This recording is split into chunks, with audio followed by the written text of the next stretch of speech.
Peut-être qu'aujourd'hui, vous avez des mauvaises habitudes et vous voudriez vous débarrasser de ces mauvaises habitudes. Ça peut être, par exemple, le fait de manger un paquet de gâteaux le soir en rentrant du travail. Peut-être que certains moments, quand vous avez eu une mauvaise journée, quand vous avez eu le sentiment d'être rejeté, quand ça ne s'est pas bien passé, voilà, l'impact émotionnel que ça a eu, vous le comblez en rentrant le soir et puis en mangeant un paquet de gâteaux, en mangeant quelque chose qui n'est pas très sain. Peut-être que c'est le fait de rentrer, de vous sentir fatigué et puis de passer votre soirée à être sur YouTube ou être sur les réseaux sociaux, à faire défiler votre fil d'actualité sur Facebook sans rien faire de productif. Ou alors, peut-être que votre mauvaise habitude, c'est de temps en temps, le soir, après avoir mangé, de passer votre soirée sur les jeux en réseau ou de passer votre soirée à regarder Netflix. Et en fait, est-ce que c'est vraiment un problème d'avoir des mauvaises habitudes ? C'est pas un problème d'avoir des mauvaises habitudes, c'est pas un problème de manger un paquet de gâteaux une fois par mois quand on a vraiment eu une mauvaise journée, c'est pas un problème de une fois de temps en temps passer une soirée à rien faire en étant sur les réseaux sociaux, c'est pas vraiment un problème en soi de un soir par mois de se faire une soirée jeux vidéo ou même le samedi soir de se faire une soirée jeux vidéo, c'est pas vraiment un problème tant que ça reste une mauvaise habitude. Sauf que très souvent, on pense que c'est une mauvaise habitude et en réalité, c'est une addiction. Tout simplement parce que ça a tous les éléments qui font que ces mauvaises habitudes peuvent se transformer en addiction, notamment cette sensation d'évasion que ça nous procure, cette sensation de vide quand on ne le fait pas, et cette sensation d'évasion, cette sensation de bien-être, cette sensation d'être rassuré au niveau émotionnel, à un niveau profond, au moment où on le fait. Et c'est pour ça que c'est évidemment nécessaire de se libérer de ces addictions et c'est aussi très important de faire attention que ces mauvaises habitudes restent bien des mauvaises habitudes qu'on fait une fois de temps en temps et non pas que ça se transforme véritablement en addiction.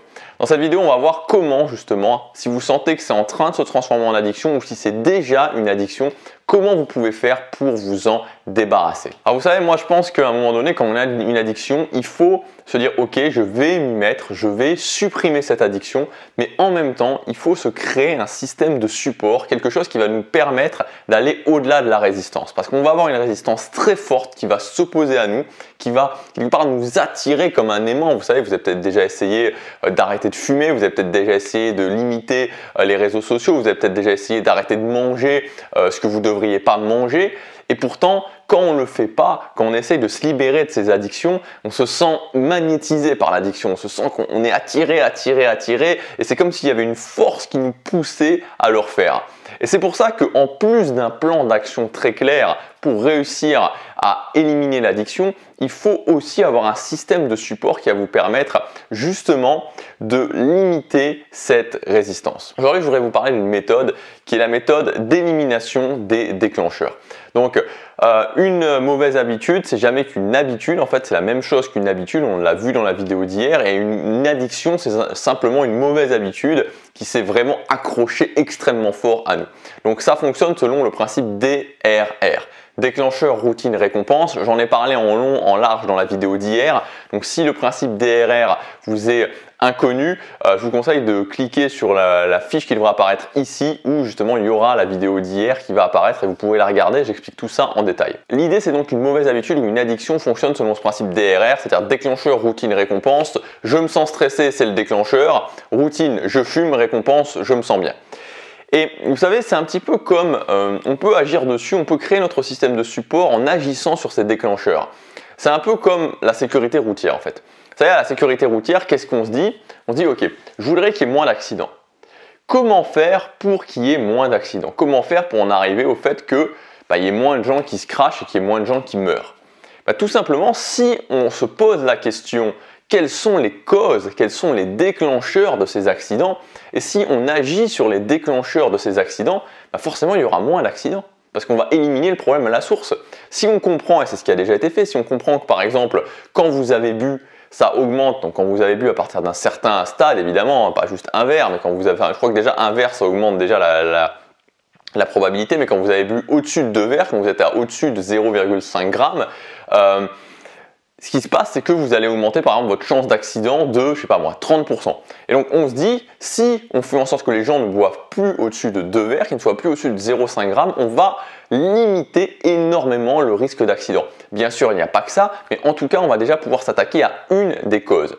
Et c'est ce qu'on fait, et ça fonctionne puisque on s'aperçoit que voilà, quand on limite le fait que les gens boivent, il y a moins d'accidents. Et c'est pour ça que particulièrement sur des nuits comme le réveillon de la Saint-Sylvestre, donc le 31 décembre, là où les gens boivent beaucoup, c'est justement, on sait que dans ces nuits, il y a énormément d'accidents à cause de ça, donc on met des moyens en place justement pour empêcher ça.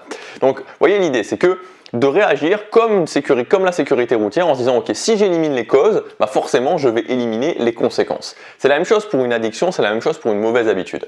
Il faut travailler sur les déclencheurs, et si je travaille sur le déclencheur, je vais forcément éliminer la conséquence qui est de faire de passer à l'action sur mon addiction ou sur ma mauvaise habitude. Concrètement, comment ça va se passer? On va prendre un exemple. Imaginons que le vendredi soir, j'ai passé une mauvaise journée, je suis seul chez moi, je suis en train de regarder la télé et je me gave de glace, je me gave de gâteau.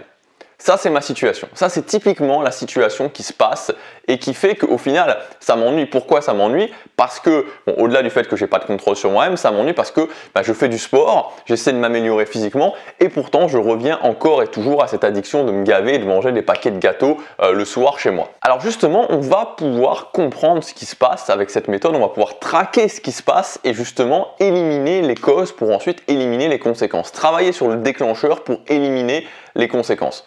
Donc un déclencheur, si on l'analyse bien, si on l'analyse en profondeur, il faut comprendre qu'il y a 5 points. 5 points pour comprendre un déclencheur.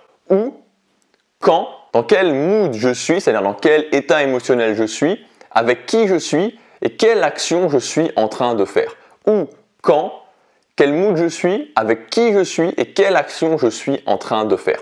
Donc si je reprends mon exemple, j'ai passé une mauvaise journée, on est vendredi soir, je suis chez moi, toute seule, je suis en train de regarder la télé et je me gave de gâteaux.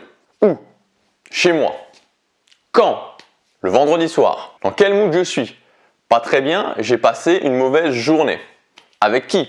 Avec personne. Qu'est-ce que je suis en train de faire? Je suis en train de regarder la télé. Et ça me donne beaucoup d'indications. Ça me donne l'indication que si je veux empêcher le fait de me gaver de gâteaux, j'ai tout intérêt à jouer sur chacun des éléments du déclencheur, à savoir où, quand, quel mood, avec qui, quelle action je suis en train de prendre. Si je commence à jouer sur ces actions, si je commence à me dire, ok, quand je sais que, par exemple, le premier élément, le vendredi, j'ai passé une mauvaise journée, j'ai tout intérêt à pas me retrouver dans la situation où je suis seul chez moi en train de regarder la télé. Parce que là, j'ai tous les éléments du déclencheur qui vont amener mon cerveau automatiquement à faire ma routine et donc avoir la récompense de me sentir bien. J'ai tout intérêt à jouer sur un élément et me dire par exemple, ok, j'ai passé une mauvaise journée, on est vendredi soir, oula, ok, problème en vue, gros souci en vue. Donc ce que je vais faire, c'est que je vais pas rester chez moi ce soir. Je vais par exemple sortir ou alors je vais inviter des gens ou alors je vais pas regarder la télé. Vous voyez, on peut faire des tests. Quand on a le déclencheur, quand on a les différents éléments qu'on a analysés, quels sont les éléments qui nous amènent automatiquement à faire notre mauvaise habitude ou notre addiction, on peut jouer dessus et donc couper l'herbe sous le pied du déclencheur et empêcher, si j'empêche que le déclencheur arrive, j'empêche en même temps que la routine arrive et donc que je fasse mon addiction. Si je prends un autre exemple, imaginons que j'ai une addiction à l'alcool, qu'en tout cas je trouve que je bois trop, on peut pas dire que je suis vraiment alcoolique, mais je commence à me poser des questions parce que je bois régulièrement, ça commence à m'inquiéter, en plus ça a des effets sur ma santé, avoir des gros effets sur le long terme, ça a un effet sur mon physique, bref je voudrais limiter ça.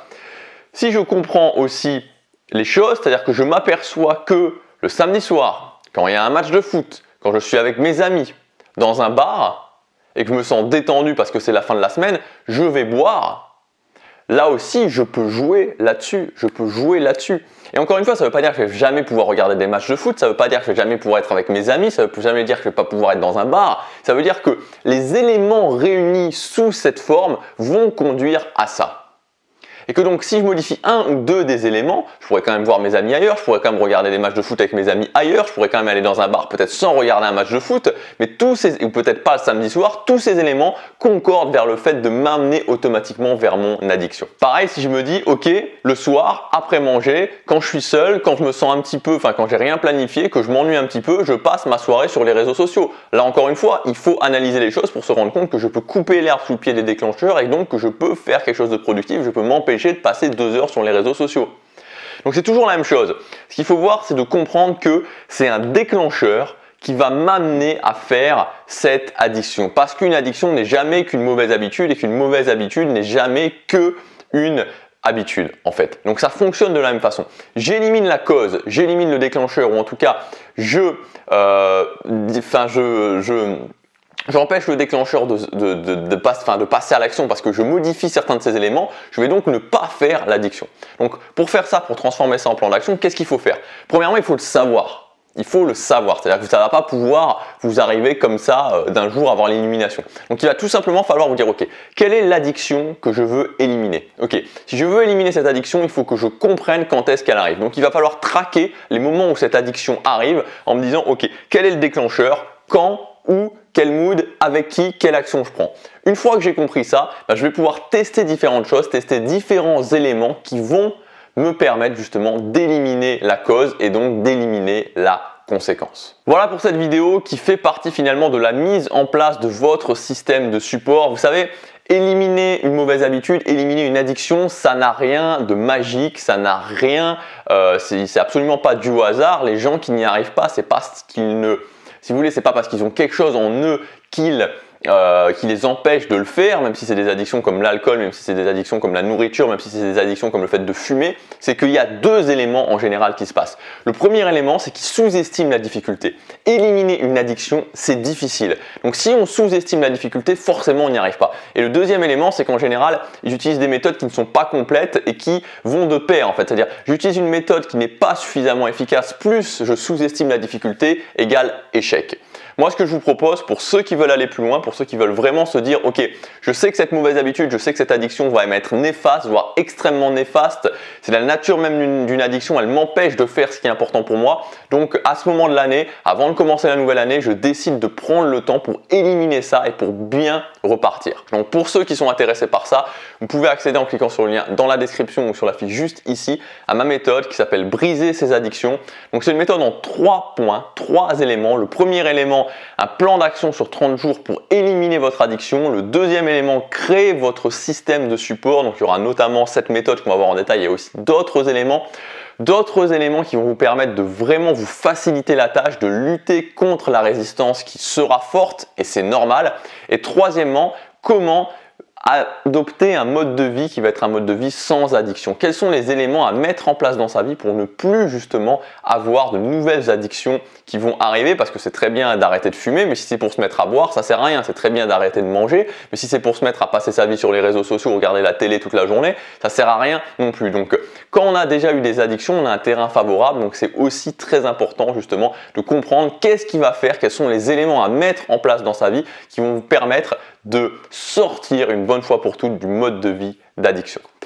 Voilà donc le lien dans la description, l'affiche juste ici, vous accéderez à la formation, elle a son prix de lancement encore pour quelques jours. Moi je vous dis à demain pour la prochaine vidéo, passez à l'action, chaque jour compte.